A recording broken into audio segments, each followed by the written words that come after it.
നമുക്കും ഒരതിരുണ്ടല്ലോ. നൂഹ് നബി തൻ്റെ ജനങ്ങളുടെ പരിഹാസങ്ങൾ കേട്ടു, അവരുടെ കുത്തിയുള്ള സംസാരം കേട്ടു, അവരുടെ സത്യനിഷേധത്തിൻ്റെ ഹൂക്ക് മനസ്സിലായി.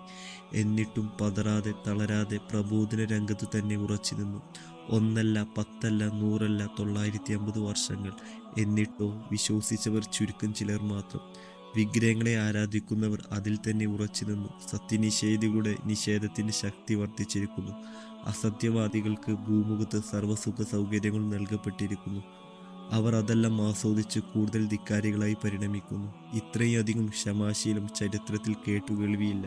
പക്ഷേ ആ ക്ഷമയെപ്പോലും ചോദ്യം ചെയ്യുന്ന വിധത്തിലായിരുന്നു അവരുടെ ചോദ്യാക്ഷയങ്ങൾ.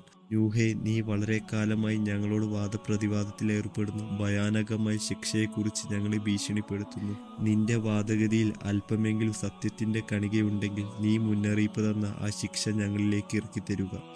നൂഹ് നബി രക്ഷിതാവിനോട് പ്രാർത്ഥിച്ചു, നബിയെ, അങ്ങയുടെ ജനങ്ങളിൽ നിന്ന് വിശ്വസിച്ചവരല്ലാതെ ഇനി മറ്റാരും വിശ്വസിക്കുകയില്ല. അള്ളാഹുവിൻ്റെ അറിയിപ്പും കൂടി ആയപ്പോൾ നൂഹ് നബിയുടെ പ്രതീക്ഷകളെല്ലാം അസ്തമിച്ചു. അദ്ദേഹം മനമുരുകി പ്രാർത്ഥിച്ചു, എൻ്റെ നാഥ, അവിശ്വാസികളായ ഒരാളെയും ഈ ഭൂമുഖത്ത് ബാക്കി വെക്കരുത്. നൂഹ് നബിയുടെ പ്രാർത്ഥന അള്ളാഹു സ്വീകരിച്ചു. അവിശ്വാസികളായ മുഴുവൻ ജനങ്ങളെയും അള്ളാഹു ജലപ്രളയത്തിൽ മുക്കിക്കൊല്ലാനാണ് തീരുമാനിച്ചത്. അങ്ങനെ അള്ളാഹുവിൻ്റെ കൽപ്പന സ്വീകരിച്ചുകൊണ്ട് നൂഹ് നബി നിർമ്മിച്ചതാണ് ചരിത്രത്തിൻ്റെ താളുകളിൽ കാണപ്പെടുന്ന നൂഹ് നബിയുടെ കപ്പൽ. ഇൻഷാ അല്ലാഹ് ചരിത്രകഥയുടെ തുടർഭാഗം നമ്മൾ അടുത്ത വീഡിയോയിൽ ചെയ്യുന്നതായിരിക്കും. ഇതുപോലുള്ള വീഡിയോകൾ ദിവസം ലഭിക്കാൻ നമ്മൾ ഇൻസ്റ്റാഗ്രാം അതുപോലെ യൂട്യൂബ് സബ്സ്ക്രൈബ് ചെയ്യാനും ഫോളോ